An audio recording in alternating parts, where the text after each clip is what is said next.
Hi, I'm Anthony Gibbs. And first of all, I'd like to thank all of those who have subscribed to my channel. Very kind, um, very appreciative, and I hope you enjoy the things that I have chosen to share. Um, and the lists I've made. Hope you gain the hours of enjoyment of watching the videos I've gained, as well as the hours of being informed and entertained. As you can tell, my family is in the background talking. It's always funny when I shoot these things. They're always very active, but that's what happens when you have a lot of people in your family. They have an active life.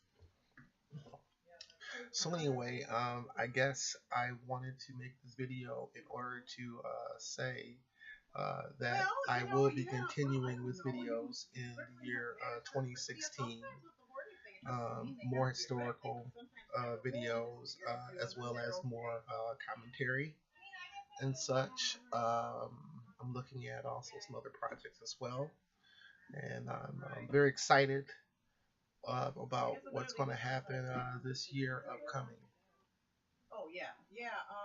I, I guess I just wanted to make a short comment, if I could, on the nature of manifest destiny and the dark side of the American dream, um, as well as the speculation and the chicanery behind manifest destiny, how those type of things have continued to be with us through the years. Essentially, if you look, I think it's kind of funny how in education it seems that we oftentimes, will like cover the Revolutionary War, we'll cover, even colonization. We'll talk about the arrival and what this all meant. But it seems like once we get to like the 1820s, we kind of skip to the American Revolution. We kind of talk about Kansas for a minute, and we go right to the American, to the Civil War, rather. Pardon me. And I find that funny because to me, I one might allege, because you can't say for sure that something is the case, but one might allege that one underlying reasons that this period is not emphasized very much in our educational system, seemingly, or at least the lighter side of it is spoke of. Like we speak of the wagon trains going west, the gold rush. We kind of touch briefly on the Mexican War, and mainly we talk about that because of all the great generals for the Civil War, and later on other leaders who were in that too.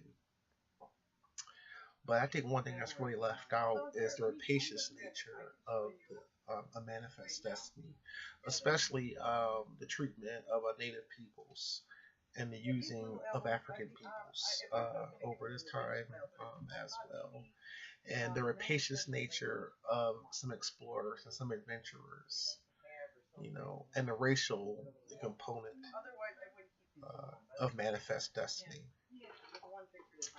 It's also interesting to note that the Mexican War, in my estimation, was one of the undercurrents that gave rise to the KGC and things like that, the Knights of Golden Circle, in other words, and things like that. The manifest, it seems like what's left out is a lot of people got their start as Indian fighters. I just think that there's just an undercurrent, especially from the founding of the country up until really when the West was closed off. I mean, even before that, one might say when the country was being colonized, of how Native Americans and how indigenous peoples were eventually tricked, attacked, driven off their land. Like if you look at how Washington said you should treat, British prisoners and British people and Tories when you run across them, and how you should treat Native Americans when you run across them is vastly different. Washington pretty much advocated wholesale slaughter. You know, um, and this notion also um, of differing rules definitely apply to people of African descent as well, especially when it came to slaves, when it came to how they were used in the speculations and the movements west, you know, and also too, um, what's also left off is, and I think this is a end result of the PC movement, is the nasty nature of the way Native Americans waged war against the whites. I mean, one might say, well, they were pushed there. Be that as it may, some of the atrocities that were committed by the Black Hawk tribes in Illinois, for example, were, I mean, wow.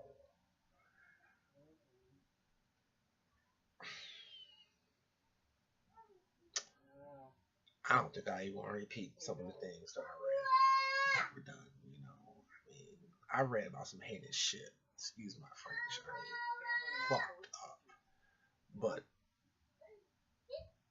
But to cut open a pregnant woman,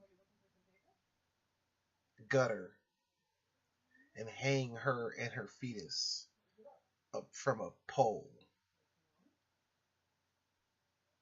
as a move to enrage the whites. That's not nice.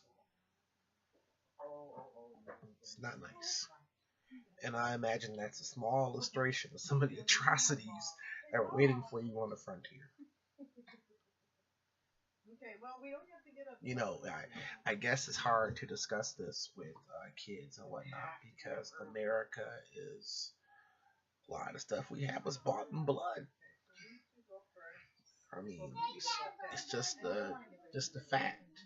One of the things, and I guess one of the reasons why people were upset with the pro-slavery people in the expansion west was that they would go out and and they would land speculate where get they would acquire tracts of land or just go out and clear tracts of land using their slaves, and then after that they would go and they would speculate after they cleared the land off and sell it to farmers or whomever after the land was cleared and first worth more than it was when it was wild. So it's a distinct advantage one has, versus a bunch of free folks showing up trying to clear the land to start a town. So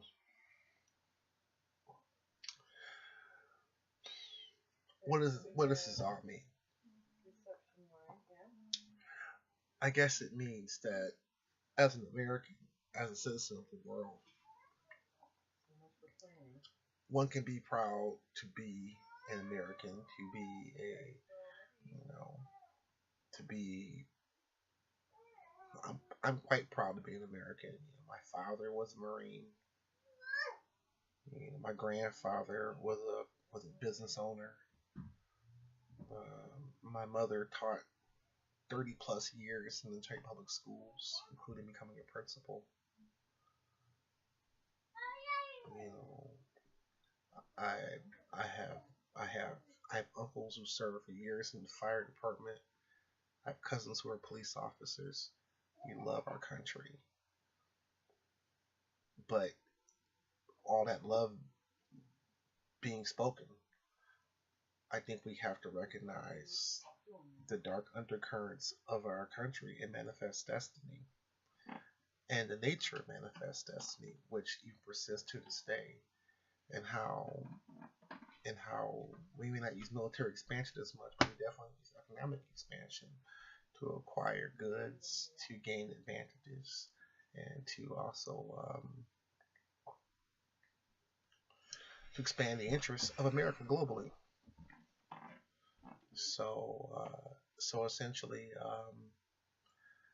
I guess these are the things I'm gonna talk on in more detail: the nature of manifest destiny